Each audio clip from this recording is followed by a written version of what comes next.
Welcome to the creative side of week 29. Okay, I'm just here to give you some creative kickstarts. You guys, I know it's hard to take the lessons that you're learning and find ways to make them palatable to lots of different ages and different group sizes, and I'm hoping to give you a leg up, a head start. So I'm going to walk you through the supplies that you'll need for these 3 object lessons, and then I'll take you through each one individually so that you might figure out how you could adapt them to your particular group. All of these, there's no fire this week, so all of these can be done in a church setting or at home, and each one of them can be adapted to fit different ages. So hopefully you have a lot of options at your fingertips. Okay, let's get into the supplies first. The first thing we're going to talk about is what to do when you encounter what might be false doctrine. That happens to some of the people today. They don't exactly know how to process everything that Korihor is saying, and so they don't listen. They choose not to listen. And I think that's a decent strategy at times. So I wanted to talk about how we know what to do. And this is a test that I call an edification test. You just simply have to ask yourself, does the thing I'm hearing edify? Does it build? And we're going to teach in a visual way how to see the difference. So for this one, you just need 2 drinking glasses like this, or mason jars, or vases, something that's clear and has a decent amount of volume. And then you're also going to need some hot and cold water and some food coloring. And you'll see a really simple way to teach about edification. Okay, second one. This one is all about that verse that ALMA, when he's trying to teach Korihor, remember he's reaching after him and he's trying to speak in Korihor's language of facts and figures and evidence. And he does this beautiful thing where he teaches Korihor about the evidence that's all around him, that he's got the words of the prophets and the scriptures and the testimonies of people that are near him and everything in nature that denotes that there is a God. It's all this evidence that Korihor can look at and see. And I think there's a cool way to teach that. You just have to do it with a bit of a lying game. So for this one, you're going to play a dice game called Liar's Dice. I'm sure you've played it in the past, or maybe you've seen it on Pirates of the Caribbean, but this is a simple game that you play with 5 dice for each player, and you're just trying to hold on to your dice. But since normally you do this with just your hands and you cover it up and it doesn't have much spiritual application, we're going to do a churchier version of it. So I'm calling this one Liar's Slice, and made the whole thing pizza themed. So each box is a pizza shaped box, and it's designed to help you play the game and also teach the lesson at the same time. It's a great fun game, and it's got real application when it comes to looking at the evidence. But I'll teach you how to do that in just a second. So for this one, just need 5 dice for every player. It doesn't matter if they match or not. And then you want a cute little pizza box for each person. Okay, third object lesson. This one is to teach about one of the things we see in the Zoramites is that they get far off course because they set some things down. They stop performing ordinances. That daily discipleship piece is missing in their worship. And they set down the traditions of their fathers. They start to call them foolish traditions. The reason I think that matters so much in our world is it's easy to see those things in our day as well. We can see temple or other ordinances as kind of extra, too much silly traditions of the fathers. We can see things like Trek as a silly tradition of the fathers and question why we have to dress up and why we have to study the pioneers.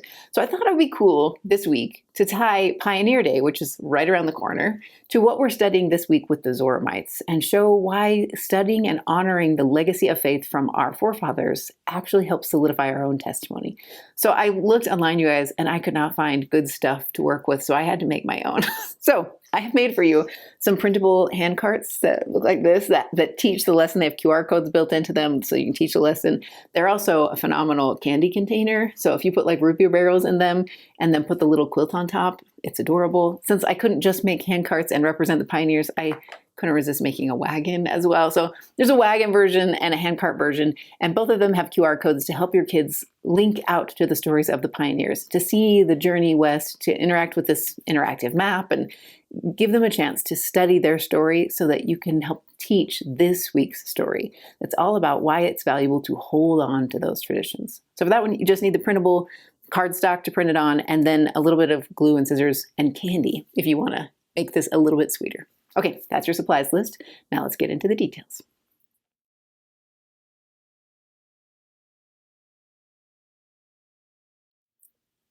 When Korihor came among the people in Zarahemla, he taught all kinds of false doctrines. I lay out a bunch of them for you in the creative notes, but he told them there's no God and no Savior, that there's no sin, there's no need for faith or repentance, that there's no afterlife, that the commandments restrict freedom. I mean, all of these blatant false doctrines.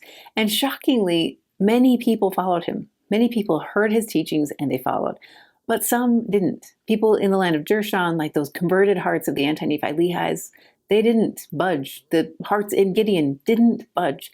And I found myself wondering how they did it, right? How did they hear those same teachings and manage to see them for what they really were? In fact, in the verses, Alma teaches that they were wiser than the Nephites in Zarahemla. They were able to glance at Korihor and say, no, I don't buy this. And it's not that they know everything. At least that's not my impression. Remember, those are fairly new converts. I don't think that's that they know everything about the gospel. Maybe that's why they don't combat Korihor. Maybe that's why they don't try to persuade him otherwise. They're not like Alma. They don't have that deep well of knowledge yet. But they can tell that his words don't edify. For me, that's one of the most powerful tools when I encounter false doctrine. When I hear teachings or hear somebody read a quote from an older prophet that's out of context, or I hear a story online, I just ask myself, does that edify? Because what we know about truth is it will always edify us. It will build us up from within. It'll make us want to be a better person. In fact, there's a quote from, I think it was Joseph F. Smith in my notes, Joseph Fielding Smith. There is no saying of greater truth than that which doth not edify is not of God. And that which is not of God is darkness. It matters not whether it comes in the guise of religion, ethics, philosophy, or revelation. No revelation from God will fail to edify. And I think that's what you hear in Korihor's teachings.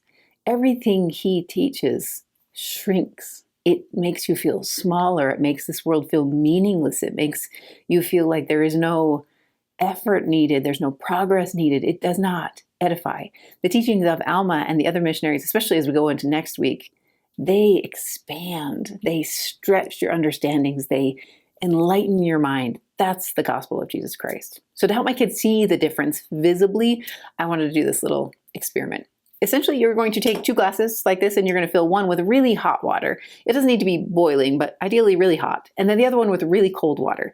Maybe take some ice water and then kind of strain the ice out and just get, so you have 2 glasses, one with hot, one with cold.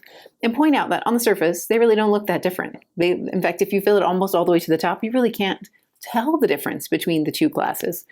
The way you can tell the difference is when you put something into it. So when you take food coloring, and you'll drop a few drops of food coloring into the cold water first, and you'll watch what happens. Food coloring in cold water will kind of sink and sit at the bottom. It doesn't expand, it doesn't fill, it doesn't even really mix. It's just sunken.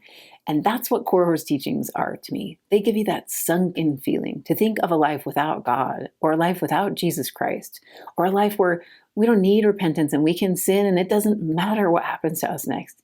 Even the idea of somehow finding comfort in the thought that there is no life beyond this one, that always baffled me. Like, how is that a comforting doctrine to think that when I die in this life, that's the end? That's what I picture when I think of that food coloring sitting at the bottom of the glass. And then you're going to contrast that with when we see something that is edifying and true. So you take that same food coloring and you drop a few drops into the hot water glass, and immediately it expands. That food coloring spreads throughout the glass. It swirls around and it becomes completely distributed in that glass without you having to stir it or shake it. It just does it on its own. And that's how I feel when I hear truth. It is something that fills me. It's not always comfortable. Sometimes it's challenging. Sometimes it makes me need to stretch a little bit, but it expands. It edifies. It builds me up from within. And that's what I think we want our kids to understand, because they're going to encounter situations where they can't intellectually combat another person. They might be on their mission and get into a situation where people are bashing over the Bible or about specific verses, and they can't go toe-to-toe that way. But what they can say is, what you're teaching, does it edify? Does it lift you to think what you think? Does it fill your heart and expand your vision of God and humanity? Does it fill you? And if it does, then there's truth there. And if it makes you feel sunken and less and small and, that feeling of like watching that food coloring drop to the bottom of the glass, then it can't be of God. At least it has something that is profoundly missing and it needs to be expanded. So hopefully this object lesson will help you teach that.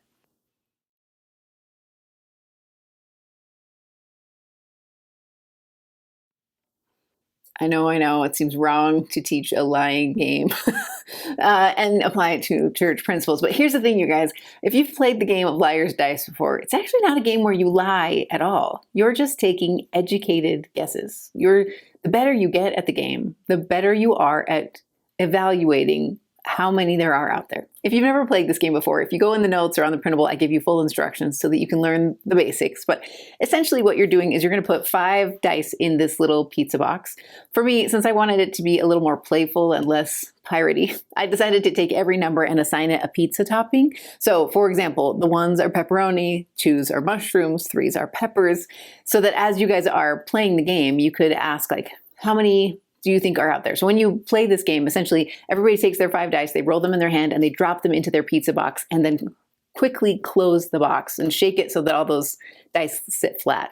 Then they open up the box so that only they can peek at it. The goal is to, you know where your dice are, but nobody else knows. That's why I put them in a little box with a lid. So then you're going to make a bid. You're going to take a guess at how many of each topping are out in the table collectively. So if I'm going to start the bid, I might say something like, oh, I'm pretty sure there's 1 pepperoni out there. Especially if I've got a number 1 in my box, then I know for certain that there's at least 1 pepperoni out there. The person next to me on my right now goes next, and they can either increase the number, like they might also have a 1 in their box, and so they'll say, I think there's 2 pepperonis out there. Or they might up the number or up the topping. So if pepperonis are number 1, they could shift it to number 2 or number 3 and say things like, I think there's 1 pepper out there. Or they might jump all the way to 6 and say, I'm pretty sure there's at least 2 anchovies out there. And then it's this game of essentially waiting till you get challenged at some point, because the number of dice has to go up or the number of the topping has to go up.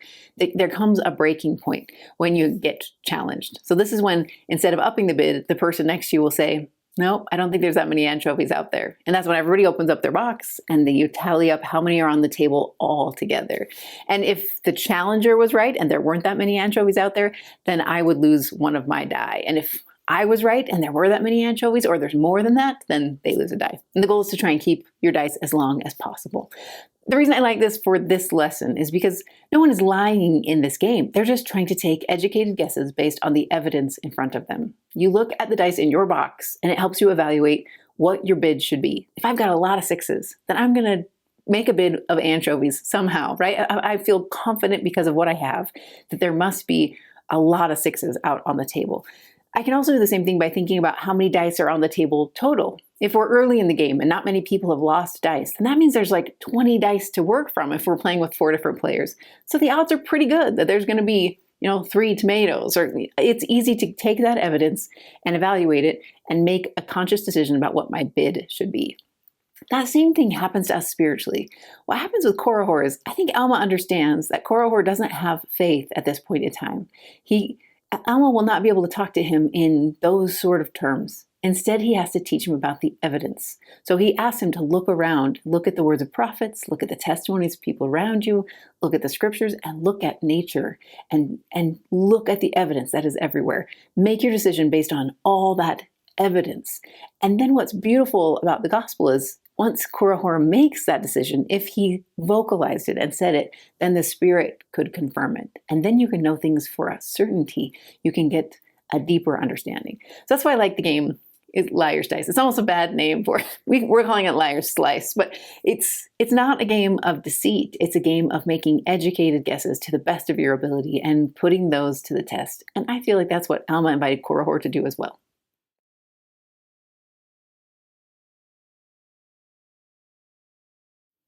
If you've ever had kids who've asked why they have to dress up for Trek or go on Trek at all, or maybe that as Pioneer Day gets closer and they hear Pioneer lessons or sing Pioneer songs at church and they roll their eyes, this is an object lesson for you. I just think there's so much power in connecting the hearts of the fathers to the children and the children to the fathers. It's all throughout Scripture. In fact, what's powerful about this week's study is you see the Zoramites deliberately sever those ties. One of the reasons the Zoramites are so far off course is because they have cut connection lines. The first part you hear about at the end of chapter 30, where you find out that they have separated. Physically, they decided to take the people that believe like they believe and move away from the Nephites, which means they're moving away from the prophet and moving away from their connection to the scriptures and to priesthood keys and all of those things, right? They're physically separating. Then you learn what else happens next. Now that they're separated, they start to set things down. They set down performances and ordinances, these daily discipleship choices that keep us tethered to God. They set them down. They stop reading their scriptures. They stop having earnest, heartfelt prayers. They stop putting a broken heart on the altar and instead build a Remington. Like that's their strategy. And I think one of the most pivotal ones for me was when you hear about them setting down the traditions of the fathers. They start to call their ancestors foolish for believing these false traditions, and they set all that down. And I think that's the ground we kind of walk on when we begrudgingly celebrate Pioneer Day, or when we go to the temple and have more ceremonial type experiences and we resent them. I feel like this is the ground we're stepping into. So we have to be careful to remember why tradition matters and how it can bolster our own faith, which is why I think we have to celebrate Pioneer Day. So I wanted to create some principles that allow you to tie these two concepts together so that your kids can see that there's a purpose behind these pageants and ceremonies and traditions. There's purpose behind all of this, these performances and ordinances, and it's designed to help us know how to handle our day. When we study the words of pioneers and how they endured and how they sacrificed and how they chose to live on faith, it can inspire us to do the same in our day. So I wanted to give you some printables to help relay those stories. So if you go on the printables, you're going to see two different options. Like I mentioned, there's a handcart version that kind of looks like this. It's small. And then there's a slightly bigger one that's this adorable covered wagon. So they're both kind of made of the same basic structure. They both are designed to have, there's a quote from Elder Ballard inside or on the base of the wagon. And you can stuff it with candy, and then you're going to put this cute little quilt on top, just like they did on the planes. And then each of them also have a QR code so that you can go and see some of the resources that the church has put out to help us connect to our pioneer ancestry. Whether your kids have pioneer ancestry or not, I don't have pioneers anywhere in either of my lines, but I do have pioneering people in my lines. So if you go in the notes, you're going to see that I link you to both. First, I link you to that interactive map. If you haven't seen it before, you can see this big in the Church History Museum, but there's a version that you can see mobily as well. So you follow the QR code and it will take you to an interactive map where you can actually go to all the different stopping points along the handcart trail and see what happened and learn about the sacrifices. You certainly don't have to cover the whole thing, but if you're doing this as a family, you might take one day in the week to focus on the Sweetwater crossing and another day to focus on, what it was like to have a handcart. Like you could follow their map and see that process. Or you can also go to some of the other resources on the Gospel Library app. So I link you to a few in the notes. For example, they have one all about global pioneers. So these are stories of faith. Usually they're in video form, so they're really easy to consume. But they're of people around the world who are pioneers in their own places. People who were faithful for decades before the church ever came to their country. They were awesome stories. So I link you to some of those as well. So I think understanding those, no matter where you are on the globe, there are pioneers you can study. In my family, like I said, I don't have pioneer ancestors, but I have my parents. They are pioneers. They're converts to the church, and they had to leave behind much of their old life in order to form a new one. And for me, their story is a pioneer story. I just think you want to focus on that. Make the printable, watch some of the videos, interact with the content that's out there, and help your kids understand the reason we need to connect with these stories. That's it for week 29. All right, you guys, enjoy your week of study. There's only 2 little chapters to cover and lots of great options at your fingertips. I hope you enjoy them. Remember, if you're looking for the notes or the printables, those are all part of the subscription-based course that's on my site. You can just go to gather.mecmom.com to learn more. But if subscriptions aren't a thing for you and you want access to the printables, maybe you want to make these adorable little handcarts or play liar's dice, you can usually find those over in my Etsy shop. So if you follow the links below the YouTube video or just search for MecMom on Etsy, you'll be able to track down whatever you need. Just remember, if you want extra help with the insights, if you're hoping to just get a kickstart into your week, you can come find me on the live. That's Monday morning, 10 a.m. Mountain Time. I pop on, record it for about an hour with others, and then we post it later that day so that you can watch it anytime it's convenient for you. Okay, you guys, that's it for this week. I hope you enjoy it, and I'll see you on Monday.